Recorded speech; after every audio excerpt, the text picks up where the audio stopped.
আমি আপনাদেরকে একটা ছোট গল্প শোনাতে চাই। এটা একটা রাজার গল্প। আমার ছোটবেলায় রাজার গল্প শুনতে খুব পছন্দ করতাম। যে এই রাজার চোখে অনেকদিন ধরে সমস্যা ছিল। রাজা অনেক জায়গায় যায়, কোনোভাবে কোনো কিছু ঠিক হচ্ছে না।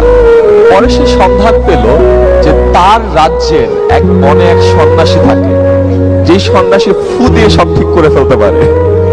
রাজা গেল সেই সন্ন্যাসীর কাছে, যে সন্ন্যাসী, আমার চোখে তো একটু সমস্যা, একটু ঠিক করে দাও। সন্ন্যাসী দেখে দেখে বললো যে রাজা, আমি আপনার সমস্যাটা বুঝতে পেরেছি।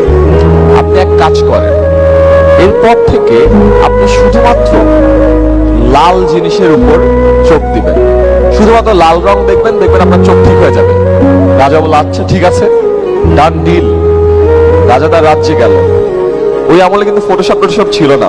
তার সব ভৃত্যকে ডেকে পাঠালো যে সব আসো। সবাই আসলো যে রাজা কি করবো বলে। বললো আমার যে পুরো রাজপ্রাসাদ পুরোটা লাল রং করে ফেলে। রাজা পুরো লাল? হ্যাঁ পুরো লাল। পুরো জায়গাটা লাল করে ফেলে। তারপরে রাজা এখন রাজপ্রাসাদে ঘুরে বেড়ায়, চারদিকে শুধুমাত্র লাল দেখে। আসলে রাজার চোখ ভালো হওয়া শুরু করলো। রাজা তো মহা খুশি, জারি লাল লাল ভালো তো। রাজা তো রাজপ্রাসাদের বাইরে বের হতে পারে না, কারণ রাজপ্রাসাদের বাইরে গেলে তো লাল রঙের বাইরে অন্য কালার আছে। রাজা বললো আচ্ছা সেই সন্ন্যাসীকে ডেকে পাঠাও, তাকে আমি পুরস্কৃত করবো। সন্ন্যাসী আসলো। সন্ন্যাসী তো সন্ন্যাসী, সাদা কাপড়। সন্ন্যাসী রাজপ্রাসাদে ঢুকলো, আর রাজার যে ভৃত্যরা ছিল সবাই মিলে লাল রঙের বড় বড় ডিব্বা নিয়ে তার গায়ে লাল রং ছুঁড়ে মারলো। সন্ন্যাসী অবাক যে এই কি অবস্থা, পুরো লাল রং চুপচুপে অবস্থা। সে রাজার সামনে আসলো। রাজা বলল কি অবস্থা সন্ন্যাসী? রাজা আর সন্ন্যাসী বলল রাজা দেখতেই পাচ্ছেন খুব একটা ভালো না।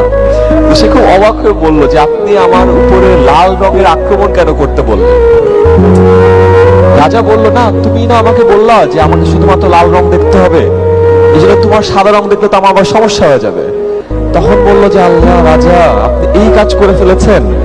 তখন রাজা বলে কেন, কি করতাম তাহলে? তখন সন্ন্যাসী বলল রাজা একটু চিন্তা করে দেখেন তো, আপনি তো একটা লাল রঙের চশমা পরলেই পারতেন। রাজা বলে আরে তাই তো। রাজা তো লজ্জায় অবস্থা খারাপ।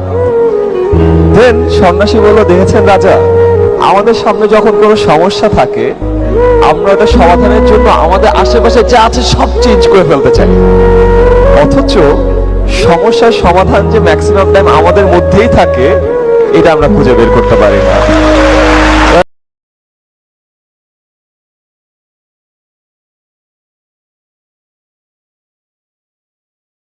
কিন্তু আমরা এসে ভাষণ দিব, আমাদের এটা করা উচিত, তোমাদের সেটা করা উচিত, তার ওটা করা উচিত, রাইট? এত মানুষের এত কিছু করা উচিত। কিন্তু আমরা নিজেরা যদি ভালো হই পুরো বাংলাদেশটা কিন্তু এমনিতেই বদলে যাবে, রাইট? সো